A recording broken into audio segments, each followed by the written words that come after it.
From New York Times, I'm Michael Barbaro. This is The Daily.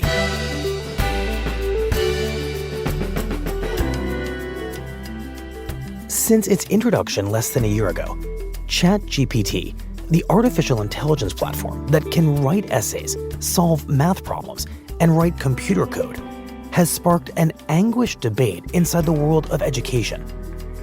The question has become, is ChatGPT a useful research tool or an irresistible license to cheat? Today, my colleague Stella Tan speaks with teachers and students as they finish their first semester with ChatGPT about how they're using it, how it's changing the classroom, and the thicket of ethical questions that artificial intelligence raises at school. It's Wednesday, June 28th.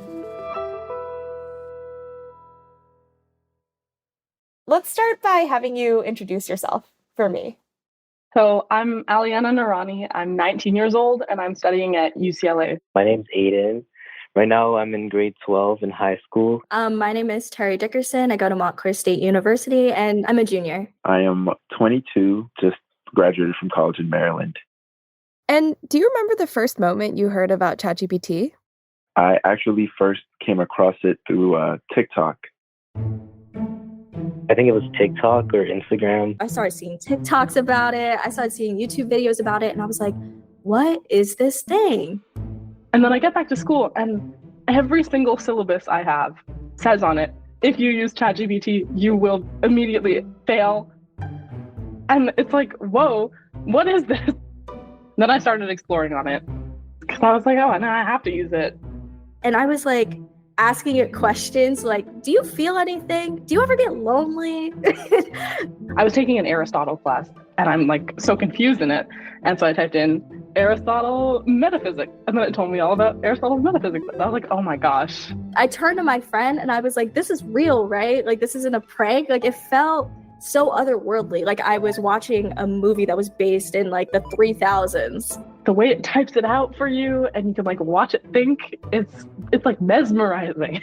It's zeros and ones speaking back to me. And I think I've used it for like most major assignments since.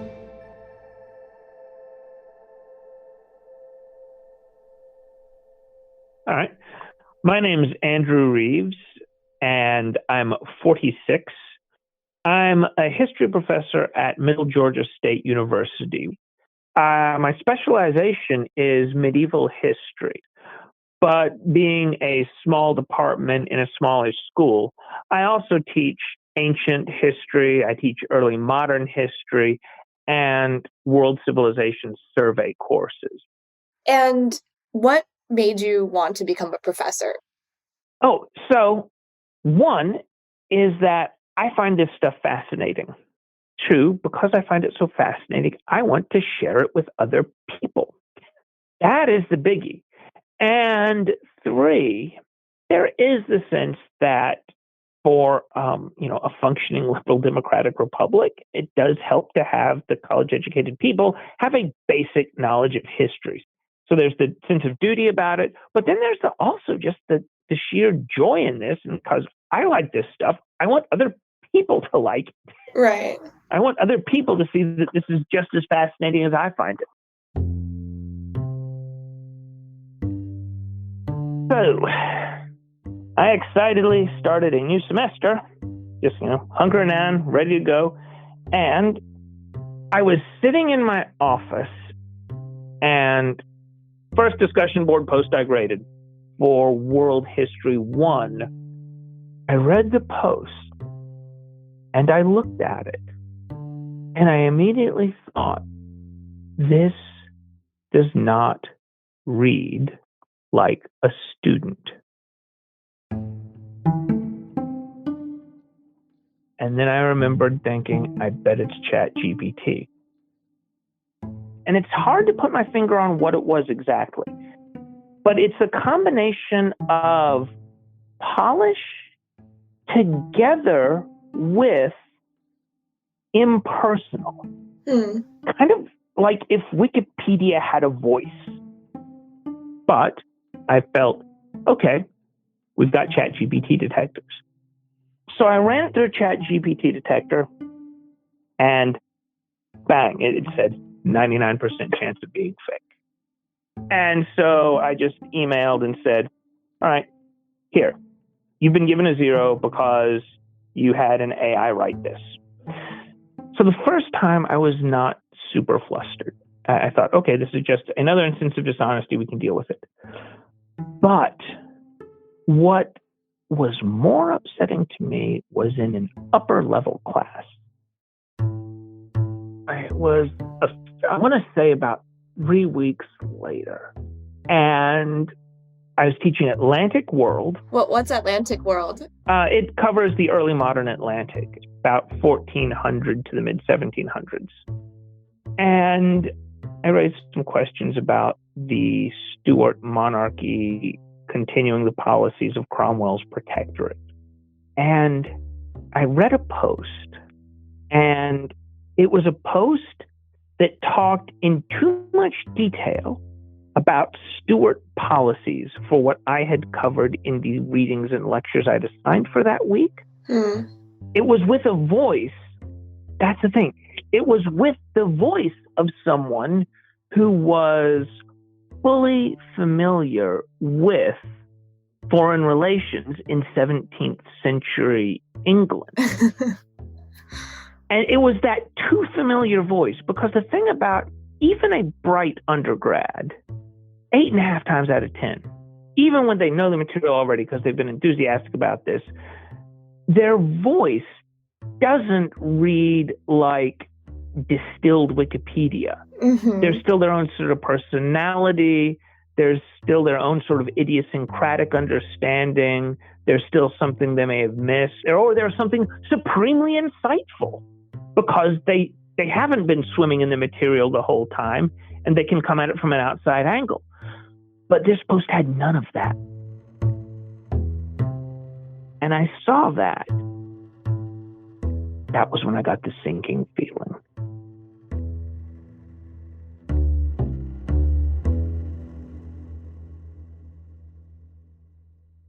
What did it feel like? It felt like all of my certainties about what teaching was going to be like were crumbling. Because that was when I realized that now I can't go to any student post and know if I'm reading what a student wrote. Even in upper level classes, even among history majors, I'm going to be fighting this. And that just, it was an effing gut punch. I was disappointed. I was sad. It kind of felt like a little bit of betrayal. But it was like all at once, this feeling of, what in the hell am I going to do now? I don't endorse it, but I understand why a student who is taking World History 1 in order to, get their social science elective, I can understand why that student would consider discussion board posting to be a hoop to jump through. But if you are majoring in history, you should be interested enough in this that you can sit down and write 600 words about it over 2 weeks. So every time now I see a student post that looks like they know the material well, my first thought isn't, aha, this is a good student who's read the material. My first thought is, did a robot write this? Every discussion board post that I see, it's gone from a sense of delight and anticipation when I click to say, what has a student said, to a sense of suspicion and irritation that I am having to Turing test each and every post. Right. So there was this growing anger, unease, distress that from here on out, there was going to be this pall of suspicion hanging over every student post. I mean, did you ever doubt yourself? Did you doubt your suspicions and also the GPT detectors, which have been shown not to be entirely accurate? Aha. Yes. There is a vast gray zone of areas where I don't know. Is this a student who knows the material well and is grammatically capable? Is this a robot? And I am near certain that robot-generated posts have gotten past me because I don't normally go in guns blazing in terms of disciplinary action. And I would rather there be false negatives than false positives. And I don't like going into course discussions with an adversarial mindset. I want it to be where people learn things. Yeah. I'd love to talk more about that. How does that affect your approach to teaching and your relationship to your students? So, clicking open the discussion board and realizing that I might be reading text generated by a machine that has no inner life, that's, I feel like, do you remember the psychology experiment when they got the little baby monkey and it was hugging the model of a monkey because it needed something to have contact with, but it was hugging this piece of machinery? Am I being overly dramatic? I might be being overly dramatic, but I feel like that. It's like, am I a duck swimming up to a decoy excitedly trying to mate with a piece of floating wood? Am I? That's what I feel like. I mean, the joy of talking to a student is what? It's that there's this other human out there that I'm connecting with. And when they're talking to each other on the discussion boards, that they're connecting to other humans. And the idea of robots and eventually maybe robots talking to robots and no humans there. Yeah, I don't know. I sort of have this terrible feeling that, the future is this road going into darkness, and I have no idea what's at the end of it.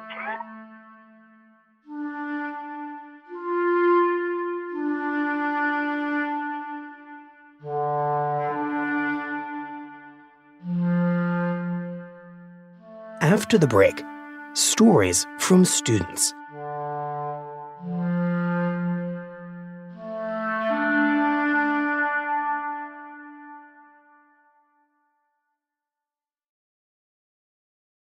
So tell me a little bit about how you've used ChatGPT for school. When I had first heard it a while ago, I was like, I'm not going to touch it. I really pride myself who I am as a student, and I'm very dedicated to my academics. So I was like, I'm not even going to go near this thing. I'm just going to be authentic in the work that I submit. See, I don't use it to analyze things or write my answers for me because, I'm paying so much for this education. It kind of feels like it would just undercut all the value of it to cheat like that because I'm learning how to critical think. So why would I want AI to do that for me? But after using it with my friend, I was like, okay, there is a way for this resource to be used aside from how students have been using it for plagiarism. I did use it for an English assignment where I was analyzing Beowulf, and I had no idea what was going on in the story because it was impossible to understand. So I typed in Beowulf, chapter 40, whatever, into ChatGPT, and it pumped out just a quick summary. I had this exam to study for. I'm not very good at math. And I was like, maybe this thing can explain to me how this math is working right now. So I gave it all of the stats, and immediately it populated a step-by-step process of how to do the division, what everything meant. And I was like, wow, this was so, so, so helpful. How would you have handled that situation before ChatGPT? To be so honest, I probably would have just had to muster up the courage to just ask a classmate, but it kind of eliminated that awkward step. I think I would have just had to ask a friend or try harder, which now that I'm thinking about it, I probably should have just done that. Do you feel like you lost out on anything by using ChatGPT in that way? I think there is something missed when you don't just go up to your classmates and ask for help. In the moment, I just really needed the answer.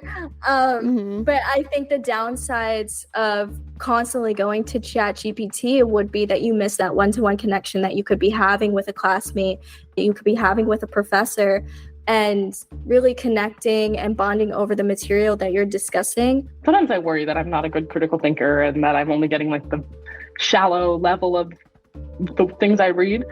And the good thing about ChatGPT is it kind of like tells you what you're missing, which I guess is making me a worse reader because I'm not learning to do it on my own. But it didn't give me an analysis. So as long as it's not giving me ideas, I see it's hard to know what it's going to crank out. So it's hard to know whether it's going to give you ideas. But yeah, the line is getting a little blurry now. Yeah, I think as I'm like giving you examples, I'm realizing, oh my gosh, it really is just for critical thinking, and that's what I'm using it for. And I have like this internal law that I will not find shortcuts in analysis, but I totally am doing that. And I don't think there's a way to use it and not do that because it will think for you. If you give it a question, it'll just think for you.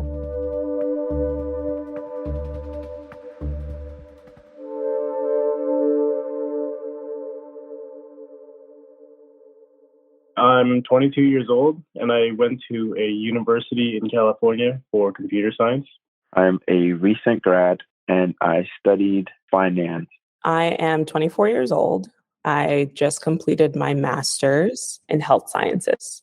And you want to be anonymous? Yeah. Yes, please. Have you ever directly copied and pasted from ChatGPT and turned it in for an assignment? Yeah. It was like towards the end of the semester. I had a good amount of papers and final projects coming up for like a multitude of classes. I was like feeling very stressed about it. And for me especially, I despise writing papers. Like I'll do math problems and econ problems like all day. But researching and writing papers feels like the bane of my like academic existence. I started using it to sort of create the structure of my papers. I would just do like stream of consciousness on a doc, and then it would package everything that I said in it, and then I would be able to like tweak it. The first time I used it, I was writing like a discussion post or whatever. So I just like copy pasted the prompt, and then it gave me a response. Oh my God, it was so good. It was so good. It was amazing. Like it just wrote everything out clearly, and like the sentence structure was so good too. It wasn't the most detailed, but I was like, dang, I can work with this. You know, I can like rearrange them to just add some little more specific details. Out of paranoia, I used a lot of plagiarism platforms to see if it even detected AI. And then my use of it became more and more complex as I began to trust it. So I was going to write about like a criminal justice system, and as like the deadline encroached on me, I was like, yeah, I'm not really finishing this. So I started having like a conversation with ChatGPT where I was like, okay, I want you to write 500 words talking about this topic. And it did it. I read through it and I was like, okay, this is good work, but it doesn't really sound like me. So then I gave ChatGPT, I was like, I'm going to give you something that I've already written. And I want you to rewrite this paragraph to make it sound like me. Wow. So I copy pasted the page of what I'd already written, and then it rewrote that paragraph, and I was like, okay, this works. And then I pasted those sections into my final paper. And I reworded it a little bit, make it sound like less robotic. And then I'm like, beep, beep, boop, boop, turn it in, submit. 10 out of 10, good job, nice work. I'm like, oh, thank you. It was 10 out of 10? Yeah. I got an A, and my professor actually liked the ChatGPT part of the paper more than mine. Huh. She gave us back our edits. And the first half of the paper that I've written is full of like, correct this here, correct this there. And then literally around the part where I started using ChatGPT, the corrections just reduced drastically to like a sentence per page or something for like the next 4 pages. And I was like, so ChatGPT literally made better quality work than I did. Every opportunity I had from them, I would use ChatGPT, you know what I mean? Like first case, hey, what's up ChatGPT? How do I do this?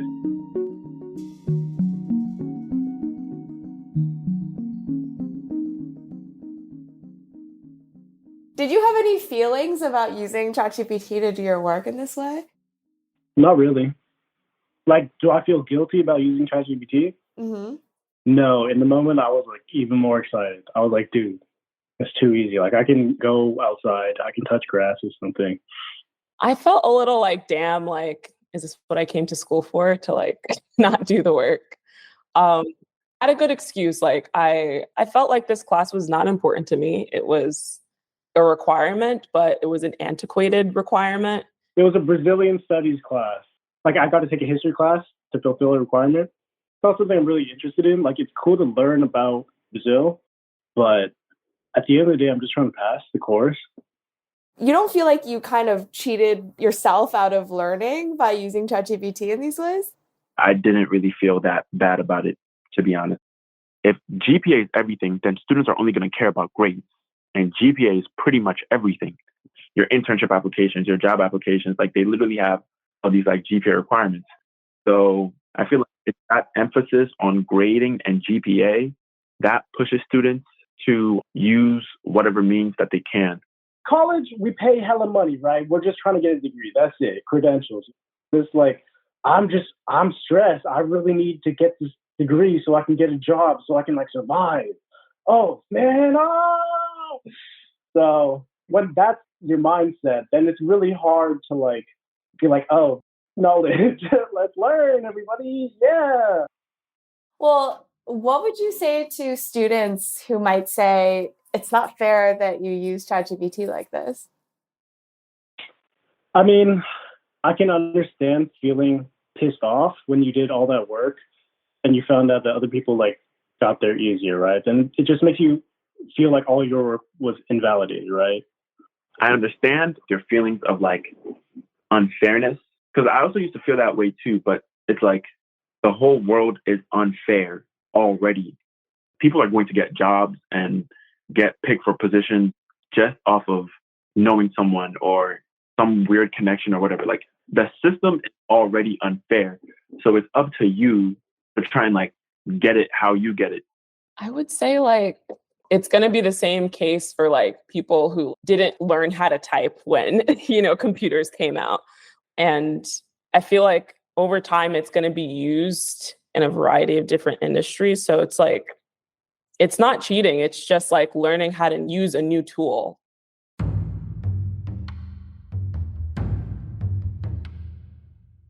My viewpoint on education has changed quite a bit over, I've been in school for 13 plus years. And I realized that, the workforce that we're entering after being students, it's fast paced and it's who could get the information there the fastest, the quickest, and in the most concise manner. And if you could identify tools that could help you do that while still having somewhat of a foundational understanding of what it's doing, I see it as more of an extension of our abilities as opposed to like cheating. We live in an age now where like literally any piece of information I want, I could have it immediately. So it's just like, what is the incentive to really, really learn, to like memorize, if you have like this external brain that could do it for you?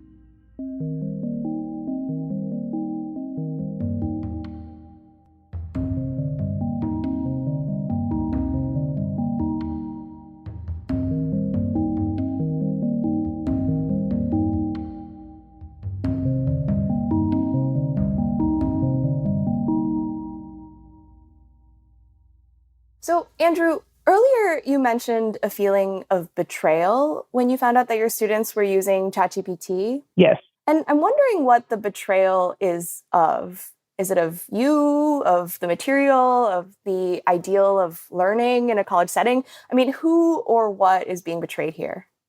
I think it's a betrayal of the purpose of a university class. We're on this journey together is my feeling about a class. Mm-hmm. And so I suspect one reason it hit so hard for me is that a great many students never saw themselves on a voyage of discovery along with me. They saw themselves en route to a credential. Mm-hmm. And to some extent, the upset is my realizing that. Not everyone is going to see this as a magnificent voyage of discovery. Well, have you talked to your students about ChatGPT? I need to do that at some point. I think that ChatGPT opens up a teachable moment for getting students to think about, why do you learn to do stuff that a machine can do? Why do you learn to do the math when I can realistically just, pull out my phone and get my phone to do it? Why do math students still learn 1 + 1 is 2, for example? Why do we still learn these things? And I hope this is not me just telling myself I am still relevant, but I think that the writing process especially, or the thinking process, what's important for a student is they're learning how to organize their own thoughts. They're learning how to really express themselves and to think clearly. And that's the value of having people write, and it's the value of having people think about stuff they read. It's not just sucking up the facts and spitting them back out. It's taking in, you've got to have the facts in your head to chew on, to think about, to train yourself as a thinker. And I think that as I've had this conversation, it's helped me to think about how this could be a very teachable moment, especially at the outset of the semester, in a way to say, here's why we're doing this, rather than, I will come down on you with the wrath of God if you decide to cheat with robots.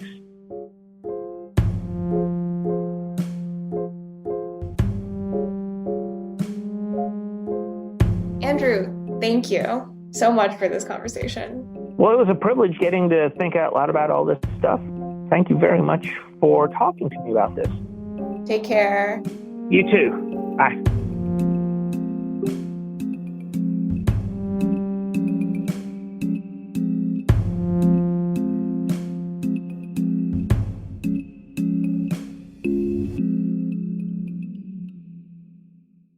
We'll be right back. Here's what else you need to know today. On Tuesday, the Supreme Court rejected the legal theory that state legislatures have almost unchecked power to create the rules for federal elections and draw partisan election maps without oversight from state-level courts. The case stemmed from a voting map drawn by North Carolina's Republican-controlled legislature that was later thrown out by the state's Supreme Court as overly partisan. North Carolina Republicans seeking to restore that map asked the U.S. Supreme Court to intervene, saying the state court had no say over the matter. By a vote of 6-3, the Supreme Court's justices disagreed, saying that state courts do have a role to play in such disputes. Many legal experts celebrated the ruling, saying it would avoid introducing even more partisanship into federal elections. Today's episode was reported and produced by Stella Tan and Diana Nguyen, with help from Michael Simon Johnson. It was edited by Lisa Chow, with help from Ben Calhoun and Paige Cowett. It was fact-checked by Susan Lee, contains original music by Alicia Baitub, Marian Lozano, Dan Powell, and Rowan Misto, and was engineered by Chris Wood. Our theme music is by Jim Brunberg and Ben Landsberg of Wonderland.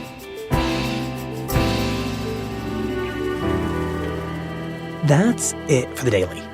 I'm Michael Barbaro. See you tomorrow.